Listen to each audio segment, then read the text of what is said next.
Being beyond the range of limited sense perception, you are the eternally irreproachable factor covered by the curtain of deluding energy. You are invisible to the foolish observer, exactly as an actor dressed as a player is not recognized. Text 20. Tatha Paramahansanam Muninam Amalatmanam Bhakti Yoga Vidhanartham Katam Pashemahi Striyaha. You yourself descend to propagate the transcendental science of devotional service unto the hearts of the advanced transcendentalists and mental speculators who are purified by being able to discriminate between matter and spirit. How then can we women know you perfectly? Text 21.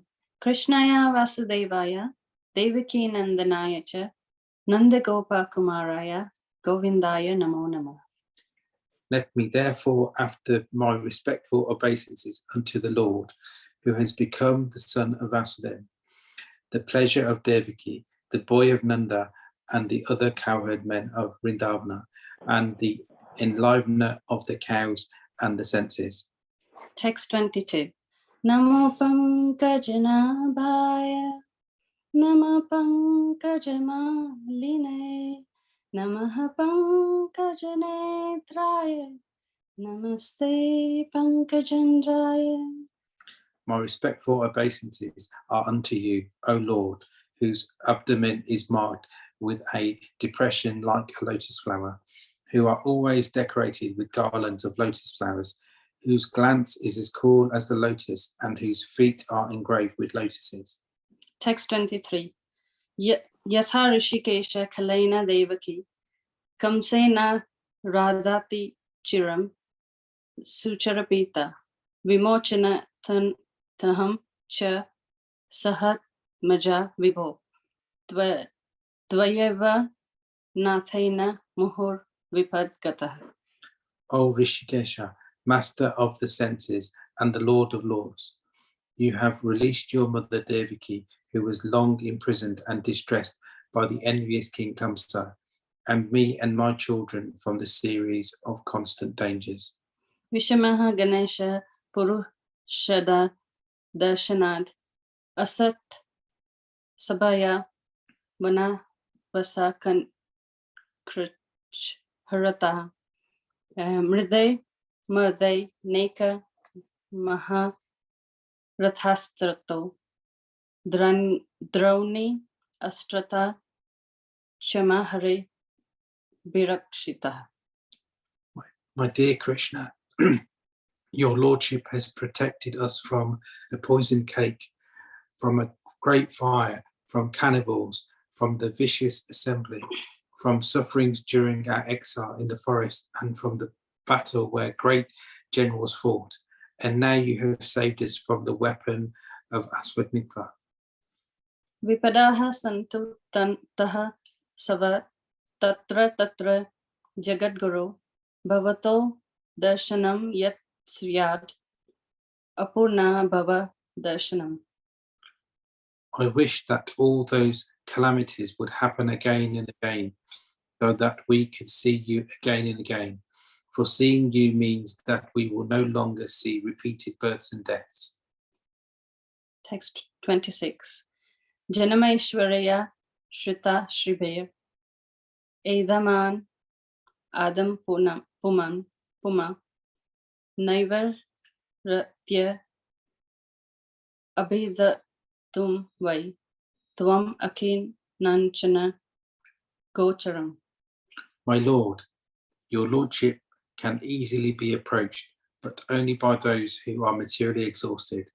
One who is on the path of material progress, trying to improve himself with respectable parentage, great opulence, high education, and bodily beauty, cannot approach you with sincere feeling. Text 27. Namo Kinchana Vitaya Nivata Guna Vrataye Atmara Maya Santaya Kaivalya Pataya Nama. My obeisances are unto you, who are the property of the materially impoverished. You have nothing to do with the actions and reactions of the material modes of nature. You are self-satisfied, and therefore you are the most gentle and are master of the monists. Text 28. Manye tvam kalam Ishanam anadi nidhanam vibhum samam karan tam sarvatra bhutanam yan mitha kali. My Lord, I consider your lordship to be eternal time, the supreme controller, without beginning and end, the all pervasive one. In distributing your mercy, you are equal to everyone. The decisions between living and beings are due to social intercourse. Text 29. Naveda kashchid bhagwanam nas chikishsitam tavehama nasya rinam vidom bana na yashya kashchid daito shri kashichid divyeshya cha yasmin visama mritir nrimnam. O Lord, no one can understand your transcendental pastimes, which appear to be human and are so misleading. You have no specific object of favor, nor do you have any object of envy. People only imagine that you are partial. Text 30. Janma karma cha visvamanam ajasya kritur atmanaha triyanam risisu yadaha su tad atyanto vidam banama. Of course, it is bewildering, O soul of the universe, that you work, though you are inactive, and that you take birth. Through you are the vital force and the unborn. You yourself descend amongst animals, men, sages, and aquatics. Verily, this is bewildering. Text 31. Gopi adade twai krita gasi dama tavad yate dashashushu kali lang yana sambra maksham rakatram ninaya bhaya bhavanaya sthitasya samam vimohati bhr apiyad bibeti. My dear Krishna, Yashoda took up a rope to bind you when you were committing an offence, and your perturbed eyes overflowed with tears, which washed the mascara from your eyes, and you were afraid. Though fear personified is afraid of you, this sight is bewildering to me. Text 37. Kechid ahor ajam jatam punya slokasya kritaye yadoha priyaya shivanam vaye malaya seva kanada mana. Some say that the unborn is born for the glorification of pious kings, and others say that he is born to please King Yadu, one of your dearest devotees. You appear in his family as sandalwood appears in the Malaya hills. Text 33. Apare vasu devasya devakayam yachito vyagat ajastvam asyo kshemaya vadaya cha sura dvisam. Others say that since both Vasudeva and Devaki prayed for you, you have taken your birth as their son.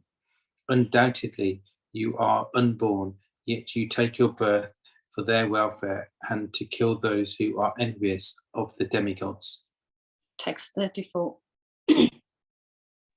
Bharavatra nayaya nye bhuvo nava Evo that thou Siddhantya Buri Barena Jato hi Atma Bhuvar Tita.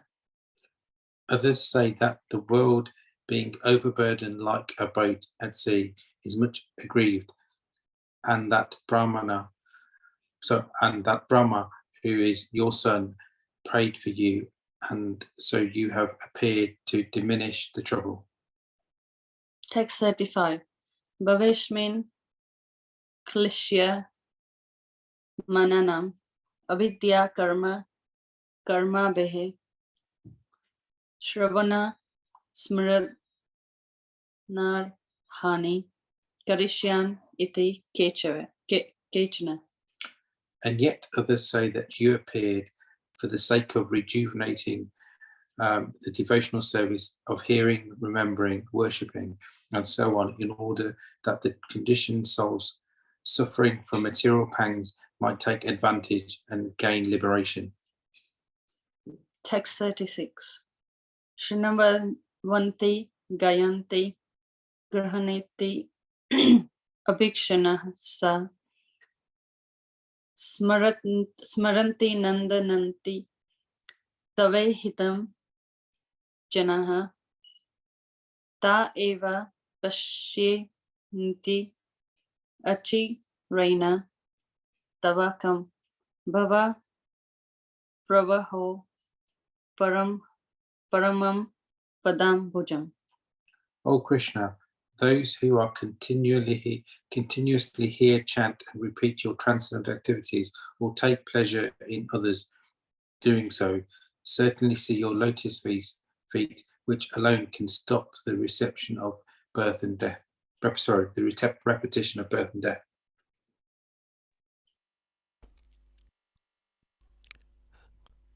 Thank you so much, Kirish Prabhu and Falguni Mataji. That was very well recited. Is this your first time, Falguni Mataji?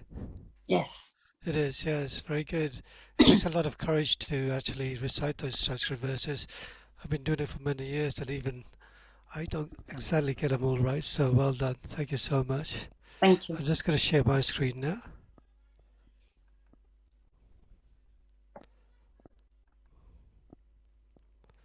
Just let me know if you can actually see that. Yes, Prabhuji. You can, okay, thank you so much. So today's verse is Srimad Bhagavatam, Canto 1, Chapter 8, verse number 29. So I'll start my invocation prayers as well.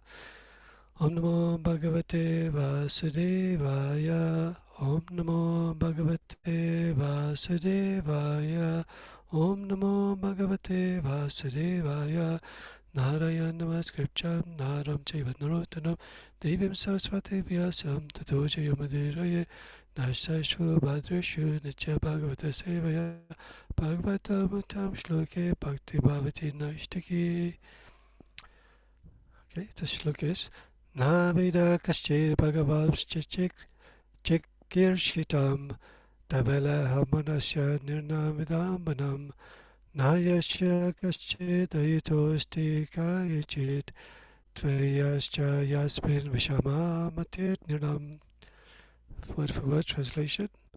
Na does not, Veda no, Kashchit anyone, Bhagavan, O Lord, Chikir Shitam pastimes, Tava your, the Manasya like the worldly men, Nirnam of the people in general, Vidambanam misleading, Na never, Yasya his, Kaschit anyone, Dayita object of specific favor, Asti there is, Karichit anywhere, Daivasya object of envy, Cha and Yasmin unto him, Vishama partiality, Matihi conception, Nirnam of the people.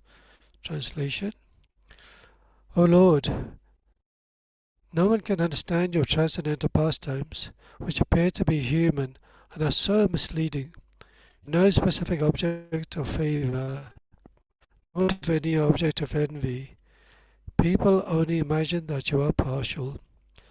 Purport by His Divine Grace, A.C. Bhaktivedanta Swami Srila Prabhupada Ki Jai. The Lord's mercy upon the fallen souls is equally distributed, as no one as a specific object of hostility. The very conception of the personality of Godhead as a human being is misleading. His pastimes appear to be exactly like a human being's, but actually they are transcendental, without any tinge of material contamination.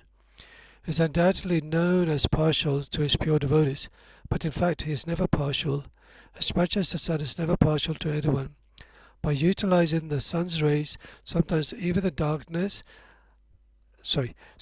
stones become valuable, whereas a blind man cannot see the sun. Although there are enough sun rays before him, darkness and light are two opposite conceptions, but this does not mean that the sun is partial in distributing its rays. The sun rays are open to everyone. The receptacles differ. Foolish people think that the devotional service is flattering the Lord to get special mercy.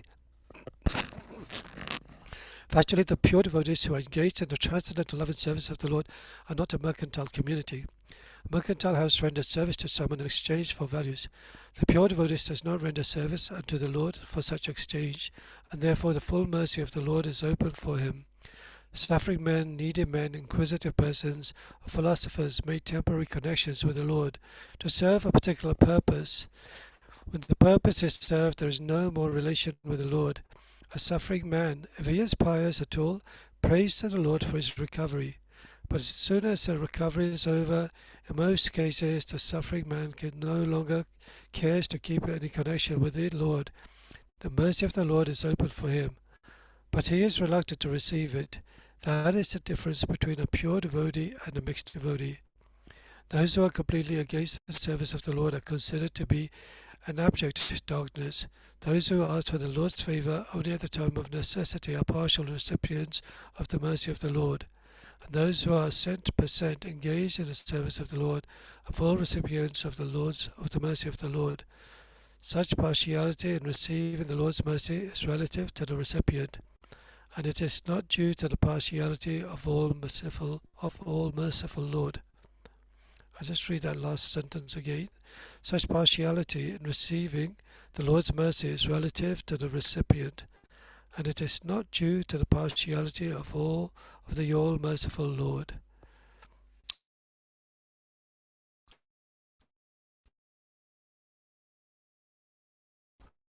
So the prayer. Just move this up. Okay, sorry if we do get cut out. I'm actually in my sister's residence in Oxford at the moment, so I'm just upstairs. The top may be a little on and off, so do forgive me if we do cut off.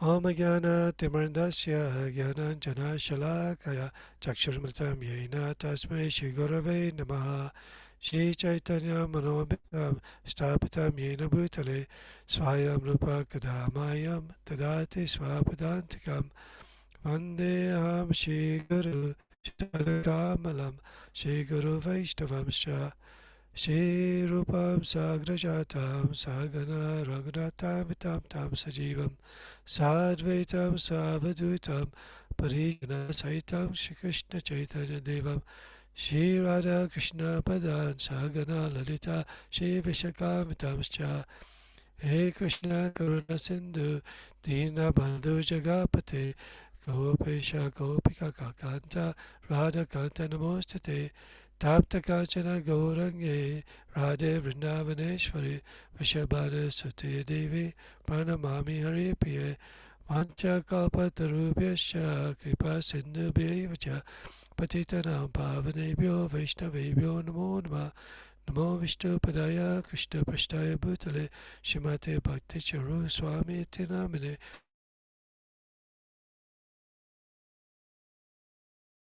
Swami Iti Namine Namaste Saraswati Devi Gauravani Prachana Nirvashesha Sanyavadi Pashata Disatayane Jai Shri Krishna Chaitanya Prabhu Nityananda Shri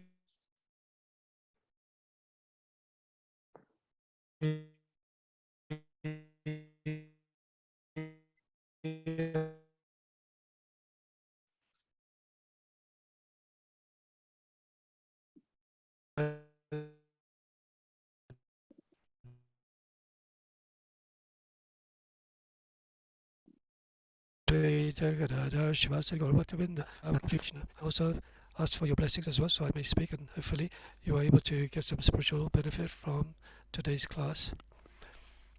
So this particular verse is actually Queen Kunti saying to Krishna telling Krishna that although your transcendental pastimes, your pastimes are transcendental, but you appear as a human.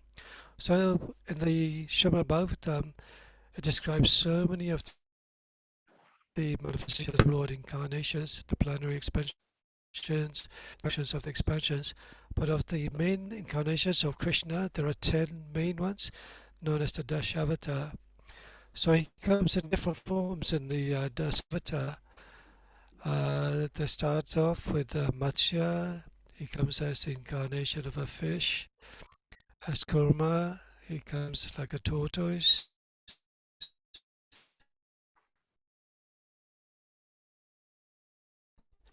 And then Lord Varaha comes in the form of a woman half-lion to kill the demonic Hiranyakashipu. Then he comes as a dwarf, as Lord Vamanadev. Then he comes as a Brahmin, as Lord Parashuram, although he has all the qualities of a Kshatriya. Then he also comes as Lord Ramachandra, and he also comes in the form as a human being. And this is a beautiful pastime, so I'll tell you in a short while. He comes as Lord Balaram during the incarnation of the pastimes of Krishna Lila. And then also Lord Buddha, he comes almost 2,500 years ago. And then finally, at the end of Kali Yuga, he'll come as Kalki. So you can see from these different personalities from the Dasavatars that although some of the personalities that Krishna appears in his manifestation are not necessarily of any particular resemblance to Narayan or Vishnu, he comes like in the ordinary form as a human being. Certainly in some of the incarnations, the first three, Matsya, Kurma and Varaha, he actually comes in the form of an animal. And also comes in different colors as well for each incarnation, for each different yuga as well. He comes in different manifestations and different colors as well. So, but he specifically comes, why? To come to annihilate the miscreants. So there's the beautiful verses from the Bhagavad Gita, from chapter 4, verses 7 and 8. Yada yada hi dharmasya glani bhavate bharata adyutanam dharmasya tadatmanam shijamiyam punitraya sadhuna vinashaya cha duskritam samstapanatayam sambhavani yuge yuge. So Krishna says to Arjuna, whenever and wherever there is a decline in religious practice or descendant of Bharata, the predominant rise of a religion, I appear as myself millennium after millennium to deliver the pious and to annihilate and to re-establish the principles of religion. I appear as myself millennium after millennium. So here this is a beautiful verse actually explaining why Krishna appears.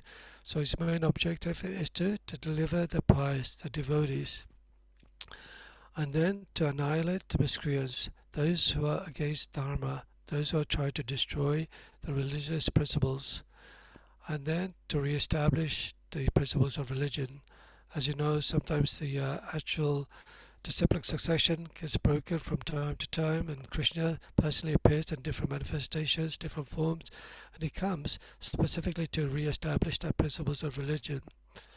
But in many times when he does come as the Supreme Lord in a human form, he also kills and annihilates the demons who are actually destroying the Vedic civilization.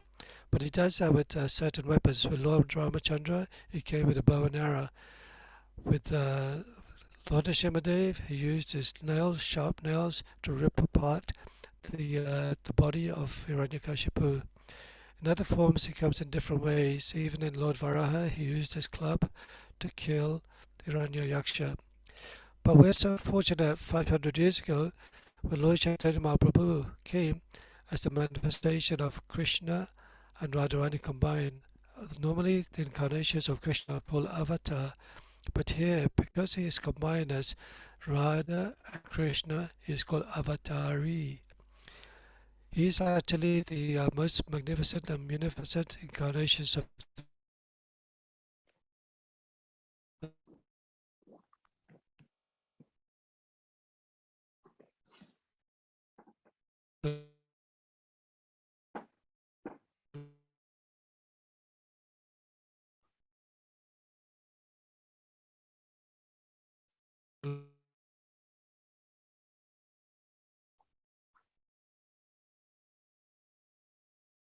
deliver all the fallen conditioned souls. He, hi, is it breaking up? Is it? Should be okay now. It's Lord Chaitanya Mahaprabhu, out of compassion for the fallen conditioned souls in Kali Yuga, he only appears only once in the day of Lord Brahma, and I think most of you know, even like a moment of Lord Brahma is like equivalent to 1 year. So can you imagine one day of Brahma is equivalent to many, many thousand yugas? It is thousand Chatra yugas. So when he comes, he actually comes as Namo Mahavadhanaya, the most munificent incarnation.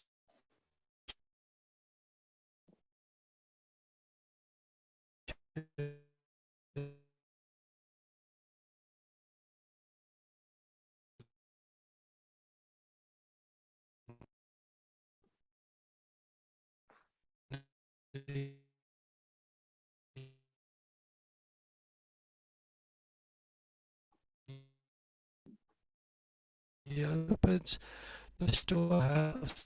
And I pray to God, is it that you will get some benediction, some boon, some benefit? Certainly, Prabhupada actually mentions in this particular purport that sometimes many people, even though they may be pious, they may come to Krishna. But they may come to Krishna because they're in a distressful situation. There's some material desire. There is some assistance that the Lord wants. So Srila Prabhupada sometimes calls this as a business with the Lord. Because once they get whatever they want, whatever Krishna gives them from their desires, then sadly they sort of dissipate their feelings, their love, their affections, their prayers for Lord Krishna. And then they dwindle back into their unfortunate material sense gratification. But here Krishna, Prabhupada is actually saying the pure devotee does not render service unto the Lord for such exchange. And therefore the full mercy of the Lord is open for him. So he gives the analogy of the sun. The sun is actually shining everywhere, regardless of where,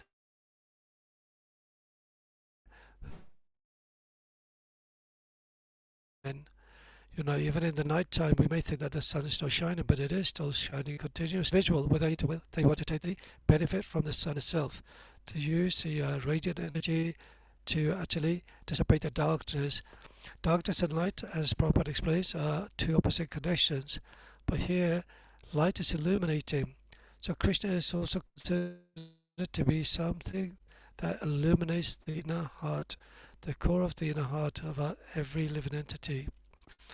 And when we actually take this opportunity to serve Krishna wholeheartedly, without any desire, without any motive, without any sort of reward, just as like Krishna says in the Bhagavad Gita, as all who surrender unto me, I reward them accordingly. You may go one step towards Krishna, and who knows, Krishna may take 10 steps towards you.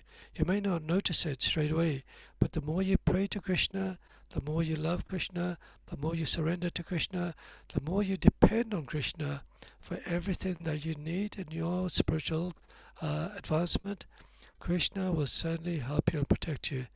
But no doubt there will always be difficulty that comes in your way.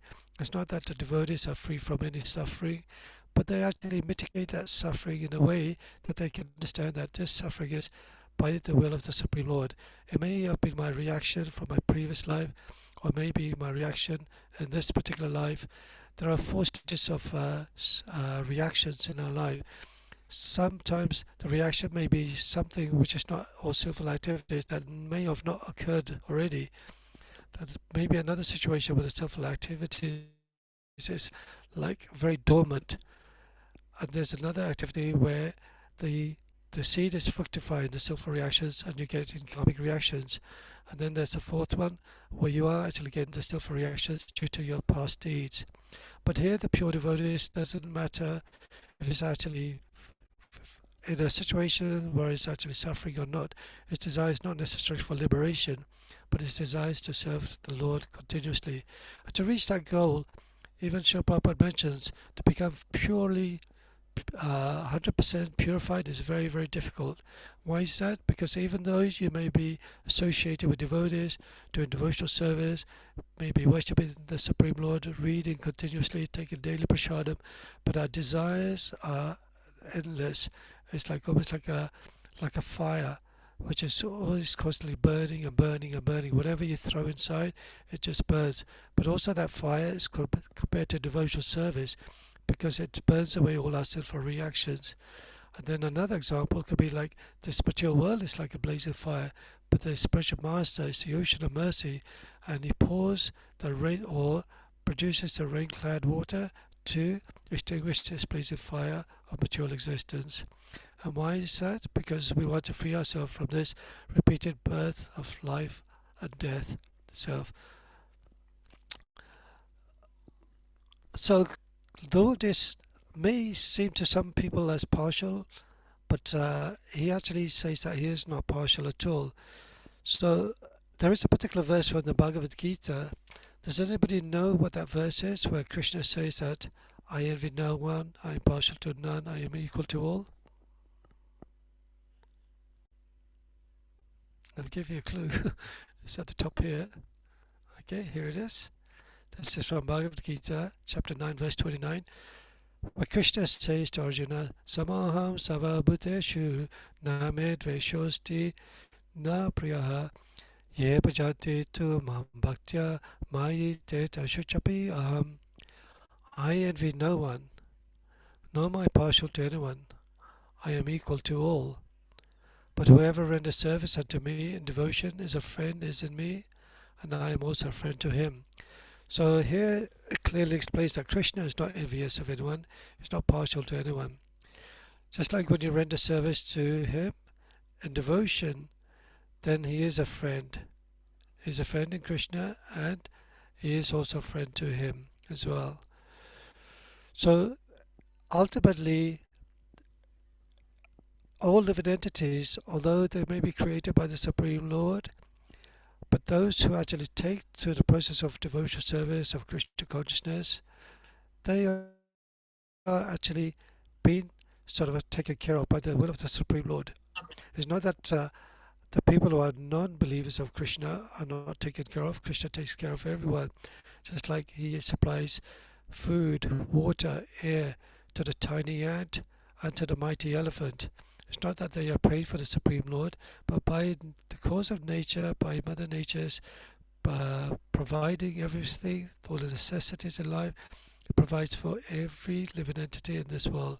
So only through greed of human intervention that different nations are polluted, different nations are contaminated, different nations are fighting one another for oil reservations, for minerals, everything else. Kantaben, do you want to become mute? Thank you. If you can actually see that this world is, you just have to see the news, see how it's all falling apart at the moment, and that's because they're not putting God in the center of their heart, God in the center of their lives. Even in the story of the Ten Commandments, most of you may know the story of Moses, when they're actually escaping from Egypt to go to Israel. They go through the wilderness, they cross over the Red Sea. There's a petition of the separation of the Red Sea so they could cross over. And when the soldiers from Egypt come to chase them and kill the Israelites, they obviously the water falls back into the enemies, and they're just completely washed away by the ocean itself. But further along, when they go, they start building this. Moses goes away to the mountain to take some instructions from the Lord. But in the meantime, the people who are waiting for Moses, all the family, the kinsmen, the tribes, they get very, very disillusioned, and they start getting all the gold, melting it, and produce this golden calf, and they start worshipping it. It's like considering that the calf is actually God himself. But when Moses comes, he is so annoyed, he's so angry. He has the Ten Commandments with him, and he smashes the Ten Commandments onto the golden calf which they produced. And what does the story actually say? Is that you should not make for yourself an idol in the form of anything in the heavens above, or on the earth below, or in the waters. You shall not bow down to them or worship them, for I, the Lord your God, am a jealous God. So here we have a little contradiction. In their sort of version of the Old Testament, God is actually saying is jealous.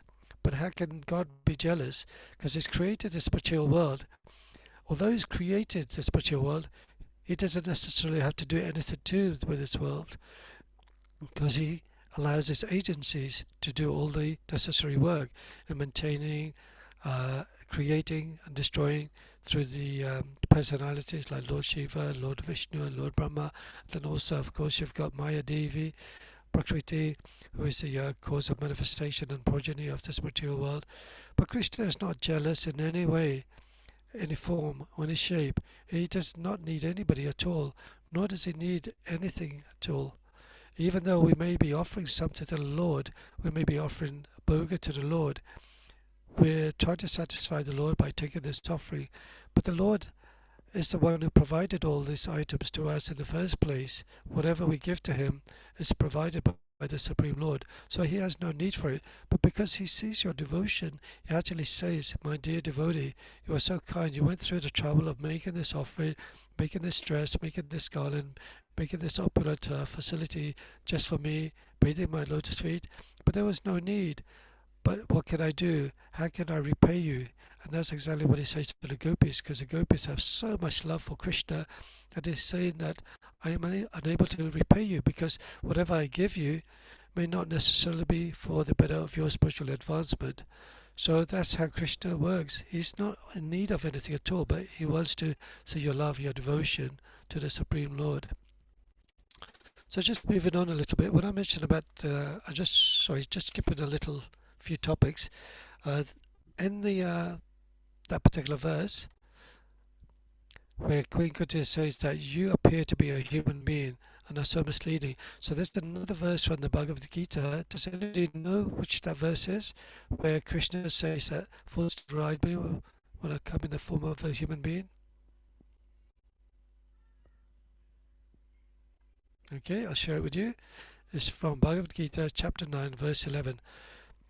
Avajananti mamuda manusim tanumashritam param bhavam majanto mama bhuta maheshwaram.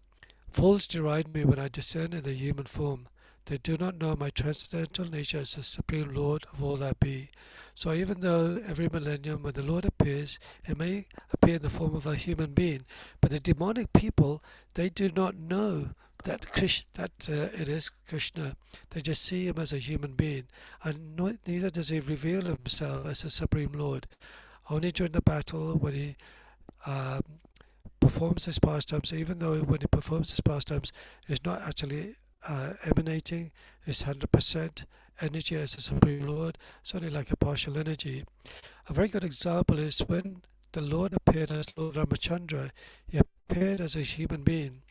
So Ravana, when he was actually meditating on Lord Shiva and Lord Brahma to get some boons to become powerful, to become the greatest ruler of the world, when this tapasya was performed in such a way that Lord Brahma was very pleased, Lord Brahma granted him a boon to say, whatever you desire, let me know.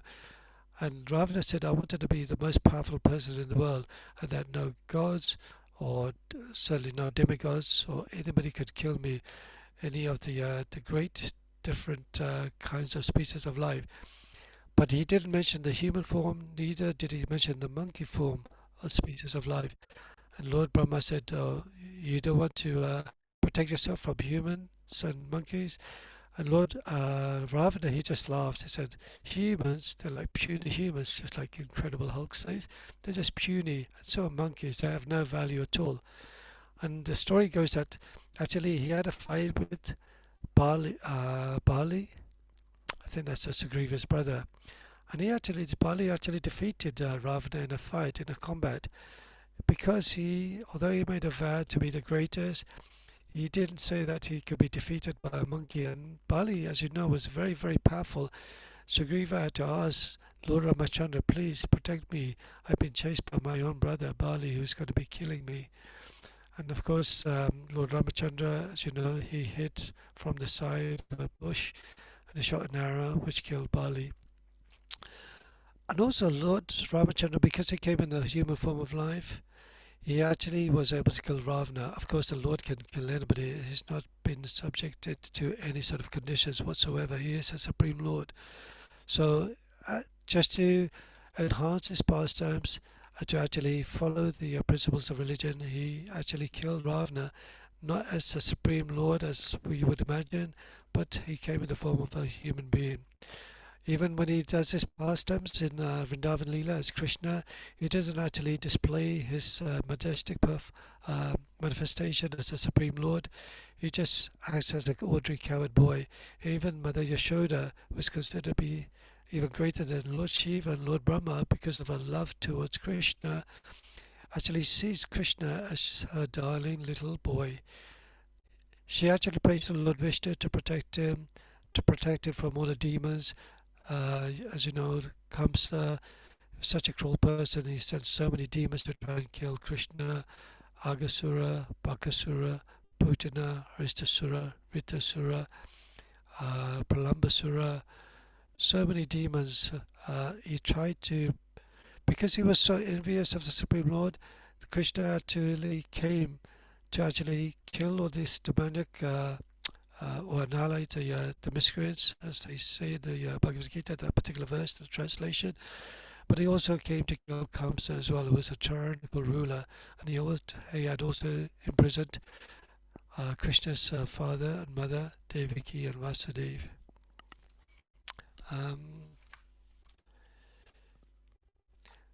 Just one other verse on Srila Prabhupada actually mentions then here, if I can, oh, wrong verse, back in the verse which we were reading earlier on, right? If I could just find it.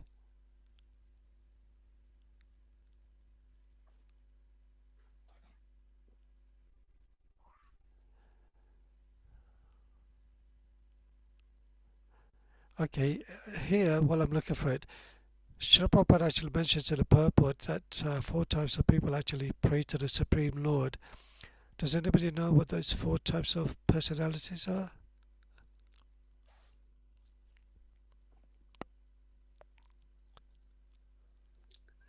The ones are distressed. Yes, that's good. Very good. And? The other ones, who wants wealth. Yeah. The other ones are, third one is who are inquisitive. Sorry, Who say that wants to again? know. They Inquisitive. want to know. Yeah, inquisitive, yeah. And the 4th one is the devotees. Yeah, that's right. Well, they're wanting to find the absolute truth. So for some reason, I can't seem to find that. He actually mentions that somewhere here. So basically, there's 4 types of people who actually worship Krishna. This is from chapter 7, verse 16. Just for time, I'll just read the translation. The best among the Bharatas, 4 kinds of pious men begin to render devotional service unto me: the distressed, the desire of wealth, the inquisitive, and he who is searching for knowledge of the Absolute. So here, different people actually come to pray to the Supreme Lord. But Prabhupada was mentioning in the purport that sometimes they actually pray to the Lord when they're in difficulty, in situations when their loved ones are coming to some difficult stages in their life, perhaps coming to near death, or perhaps of their illness, health problems, or just generally just praying for the well-being of somebody as well.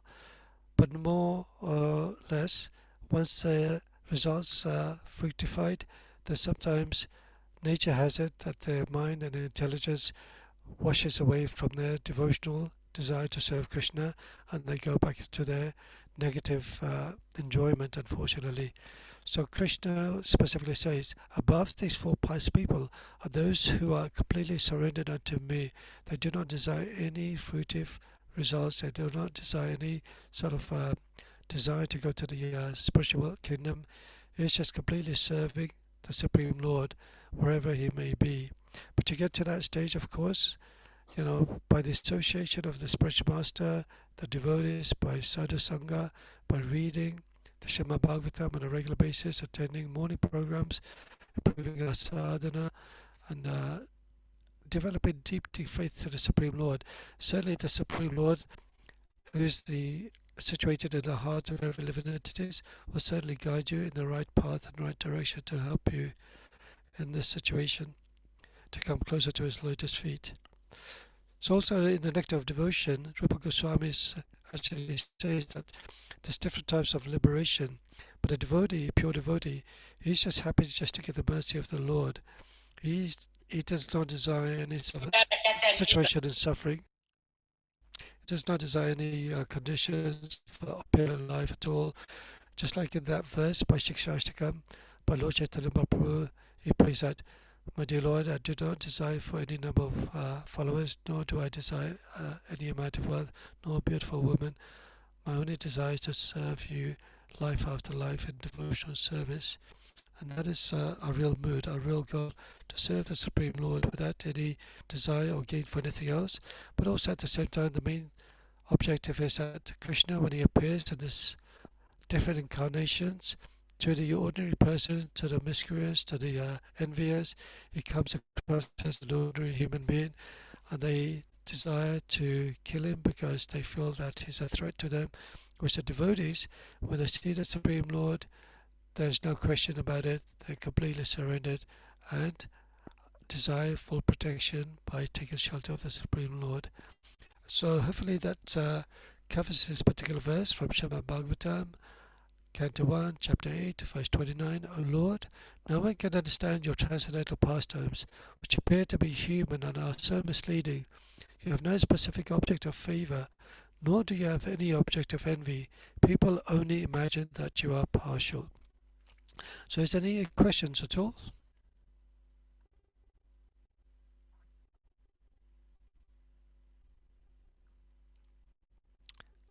Okay. Shriji Mataji, are you there online? And Nikunja Yes. Mataji? Yes, Hare Krishna Prabhu. Thank you very much for the very nice class. Thank you. I have Orpita with me who will be reciting the English verses. Both of us are reciting the English verses. And after that, Mataji will be singing the bhajan, Nikunja Mataji. So I'll start if it's okay with you. Yes, sure, go ahead. I'll just mute myself. Yeah.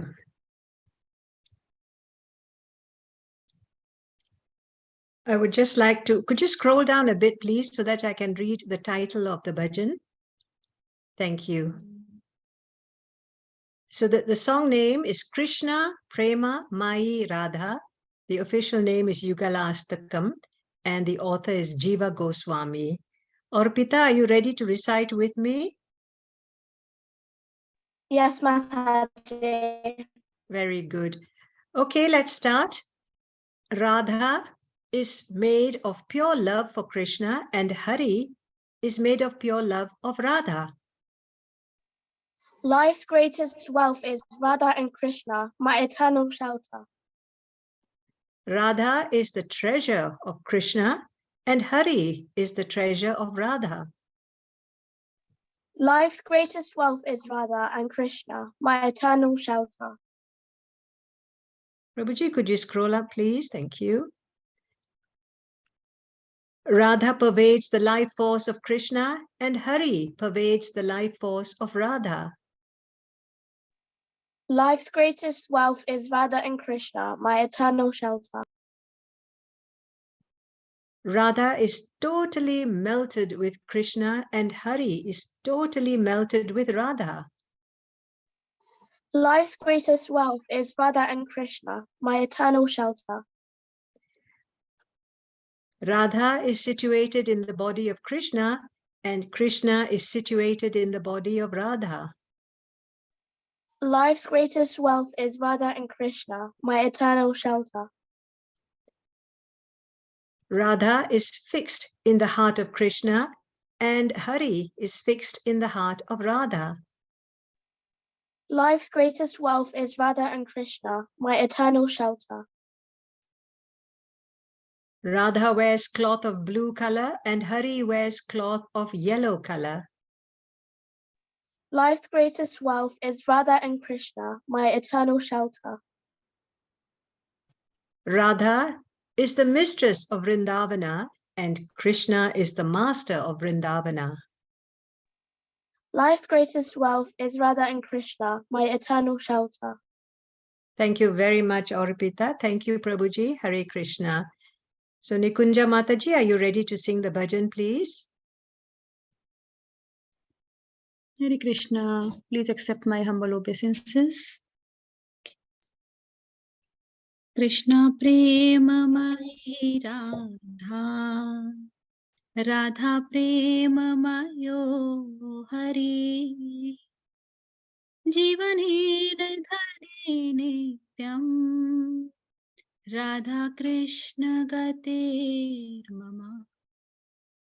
Krishna premamayi Radha, Radha premamayo Hari, Jivanena dhane nityam, Radha Krishna gatir mama. Krishnasya dravinam Radha, Radhaya dravina Hari, Jivanena dhane nityam, Radha Krishna gatir mama.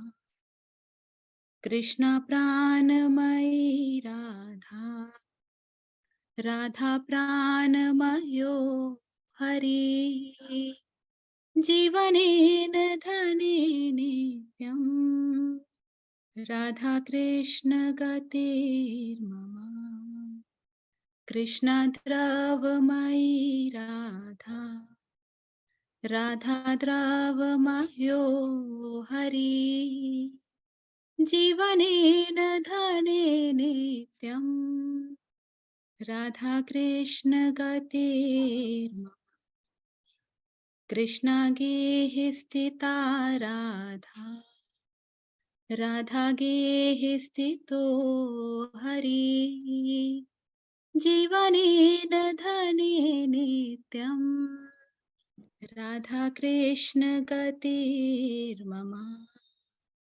Krishna chitta sthita Radha, Radha chitta sthito Hari, Jivanena dhane nityam, Radha Krishna gatir mama. Neelambara dhara Radha, Pitambara dharo Hari, Jivanena dhane nityam, Radha Krishna gatir mama. Vrindavaneshwari Radha, Krishna Vrindavaneshwara, Jivanena dhane nityam, Radha Krishna gatir mama. Krishna premamayi Radha, Radha premamayo Hari, Jivanena dhane nityam, Radha Krishna gatir mama. Jivanena dhane nityam, Radha Krishna gatir mama. Radha Krishna gatir mama. Hare Krishna. Hare Krishna, beautiful singing, Mataji. Absolutely beautiful. Thank you. Thank you so much, Mataji, Mataji. It was so nice and sweet, so beautiful. Such a beautiful song this is as well. It's becoming very popular since Shiv Ramaraj has been singing it in some of the bhajans when he comes over to the UK and also in New Rajadhan. So I certainly recommend devotees to learn this verse and read the translation. It's so beautiful, the translation as well.